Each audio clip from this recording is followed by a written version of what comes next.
Quand on parle d'agence marketing, on voit souvent que les succès, les gros chiffres et les belles réussites. On voit des mecs qui font des centaines de milliers d'euros de chiffre d'affaires chaque mois, qui travaillent 2 heures par jour depuis un beach club et qui passent leur temps à voyager. Mais la réalité aujourd'hui, je la connais parce que je fais littéralement plus de 350 000 euros de chiffre d'affaires mensuel avec mon agence. Et justement, je vais te partager la plus grosse erreur que j'ai faite dans mon parcours. Cette erreur, elle m'a fait perdre beaucoup de temps. Elle m'a fait perdre beaucoup d'énergie et littéralement des millions d'euros de chiffre d'affaires potentiel. Si j'avais compris ça plus tôt, j'aurais probablement atteint mes objectifs 2 fois plus rapidement. Dans cette vidéo, je vais tout expliquer. Quelle était cette erreur? Pourquoi est-ce qu'elle m'a tant ralenti? Et surtout, comment tu peux l'éviter à ton tour ou peut-être même te rendre compte que tu es en train de la faire en ce moment et comment changer de direction. C'est parti. Quand j'ai lancé mon agence, je faisais tout et n'importe quoi pour signer des clients. Je prenais n'importe quel client qui passait. Je voulais juste de l'argent qui rentre. Je voulais faire tourner mon business. Du coup, j'ai accepté plein de petits contrats. J'ai pris des prestations à bas prix et je faisais de tout. Des logos, des sites web, du SEO, du copywriting et j'ai laissé le bouche à oreille faire son travail. Au début, je pensais que c'était la meilleure approche. Un client satisfait, tu en ramènes un autre et puis un autre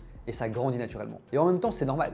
Parce qu'au début, ce qu'on veut, c'est faire de l'argent. Sauf qu'en réalité, c'était un piège. Mes clients se recommandaient entre eux, ce qui est très bien, mais il y avait un problème. Le truc, c'est qu'ils étaient tous au courant de mes prix. J'étais littéralement le bon indien du coin et du coup, c'était impossible d'augmenter mes tarifs. À chaque fois que j'essayais d'augmenter mes prix, j'avais droit à un truc du style « Non mais attends, t'as fait ça pour un tel pour 300 euros, pourquoi moi est-ce que tu me demandes 500 euros alors que c'est littéralement la même chose ?» Il y a même des gens qui m'ont traité d'arnaqueur parce que j'ai osé augmenter mes prix. Et ça, tu vois, ça m'a coincé pendant des mois. J'aurais jamais pu scaler mon agence à plus de 350 000 euros de chiffre d'affaires mensuel et facturer certains de mes clients à plus de 6 chiffres par mois si j'en étais resté là. Et justement, cette erreur, elle est liée à un deuxième piège que j'appelle le piège du faux bouche à oreille. En réalité, je pensais que le bouche à oreille, c'était suffisant pour scaler mon agence. Je pensais que si je faisais un bon travail, les clients allaient venir à moi tout seuls et que ça allait grandir naturellement. C'est complètement faux. Le bouche à oreille, c'est très bien pour démarrer, mais c'est littéralement un frein si tu veux scaler. Quand tu scales, tu as besoin de quelque chose de prévisible que tu peux actionner, tu as besoin de savoir que tu peux compter sur ton système d'acquisition. Et quand tu dépends du bouche à oreille, tu n'as aucun contrôle sur la bouche ou bien sur les oreilles des gens. Et donc par conséquent, tu n'as aucun contrôle sur ton acquisition. Et quand bien même si on t'envoie un client, eh bien devine quoi, ce client va ressembler au client qui t'a référé. Ça veut dire que si ton premier client avait un petit budget, eh bien forcément celui-ci aura également un petit budget. Et ça en fait, c'est le meilleur moyen pour te retrouver prisonnier de ton business. Tu as plein de clients, c'est génial, mais c'est des petits clients à un petit prix. À un prix tellement mince que tu ne peux même pas déléguer, sinon tu grignotes tes marges. Et du coup, tu es coincé dans une boucle infernale. Tu échanges littéralement ton temps contre de l'argent. Tu n'as aucun moyen de levier. Tu n'as même pas le temps de respirer et tu es littéralement occupé. Tu peux même pas prendre un appel client avec quelqu'un d'autre qui voudrait bosser avec toi. J'ai justement vécu ça et le résultat, c'est que je travaillais énormément pour des clients qui payaient trop peu et j'avais aucune stratégie scalable. Et le pire dans tout ça, c'est que j'avais aucune niche. À chaque fois que je rencontrais un client, il avait une demande complètement différente et opposée au client précédent. Un mec qui me demande un logo et un flyer pour un restaurant, qui m'envoie un plombier qui veut un site web avec du SEO, qui lui va m'envoyer un agent immobilier qui veut que je fasse des Facebook Ads pour lui. Bref, je te laisse imaginer le délire. Et justement ça m'a fait faire une troisième erreur en cascade, c'est qu'en fait je faisais tout pour tout le monde et j'étais pas du tout niché. À ce moment-là, je faisais du SEO, du Facebook Ads, de la gestion de réseaux sociaux et je faisais pour des restaurateurs, des coachs, des e-commerçants. C'était une grosse erreur. Il faut que tu comprennes que quand tu es un généraliste, tu es perçu comme étant un prestataire lambda. A l'inverse, quand tu es un spécialiste dans un secteur d'activité précis, tu es perçu comme étant un vrai expert. Et devine quoi?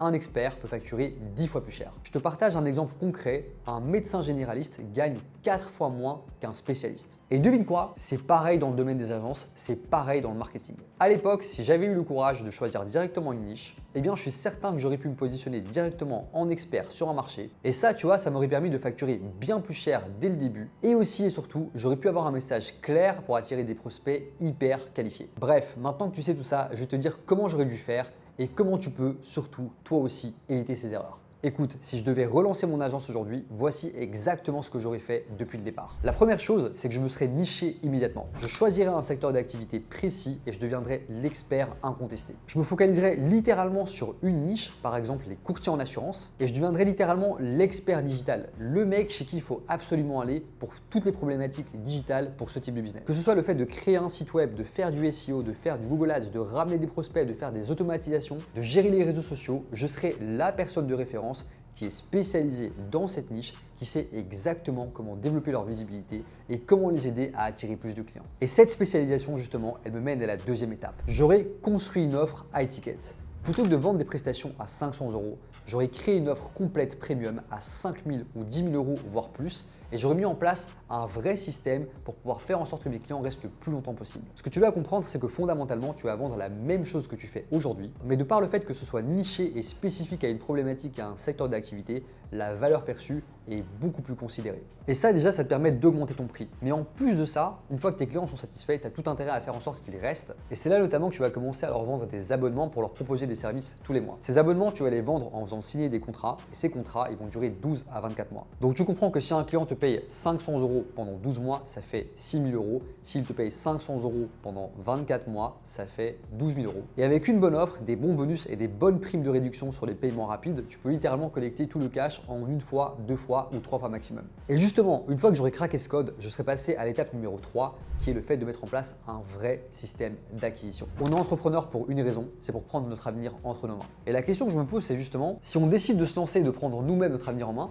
pourquoi est-ce qu'on laisserait la prospection dans les mains de quelqu'un d'autre? Donc plutôt que de dépendre du bouche à oreille, j'aurais mis en place un système d'acquisition automatique. Et ce système, je l'aurais travaillé pour me permettre d'attirer 100 à 500 prospects qualifiés par jour sans faire de la publicité. Ces prospects, je leur donnerai énormément de valeur dès le début de la conversation pour susciter leur intérêt et leur attention. Et dès le moment où j'ai ça, je les prends en appel et je leur propose quelque chose de complètement fou qu'ils n'ont jamais vu ailleurs. Et tu vois, justement, en faisant ça, tu as beaucoup plus de chances d'être visible et d'attirer des gens à toi. Et ensuite, une fois que j'aurai mes premières opportunités à étiquette, une fois que j'aurai fait mes premières ventes, eh bien, j'aurai tout simplement augmenté mes prix. À refaire, je préfère littéralement avoir moins de clients, mais des clients qui me payent plus cher que d'avoir plus de clients qui me payent moins cher. Ta clarté et ta santé mentale, elle a un prix et ça, c'est super important. En plus de ça, vendre plus cher, ça te donne plus de cash flow, plus de liberté et forcément de meilleurs clients. Des clients qui sont prêts à s'engager sur la durée et qui sont respectueux de ton temps, qui vont pas t'appeler à minuit et qui vont pas t'appeler en dernière minute pour faire un changement sur leur site web. Alors maintenant que tu sais tout ça, on va parler de la leçon à retenir et de comment tu peux agir dès maintenant. Écoute, si tu galères à scaler ton agence, retiens bien ça. La première chose que tu dois faire, c'est te nicher, devenir un expert et pas un généraliste. Oui, tu vas te priver d'une part de marché, mais pas d'inquiétude, tu y viendras après. Dès le moment où tu commences à scaler et avoir plus de 20 à 30 clients high ticket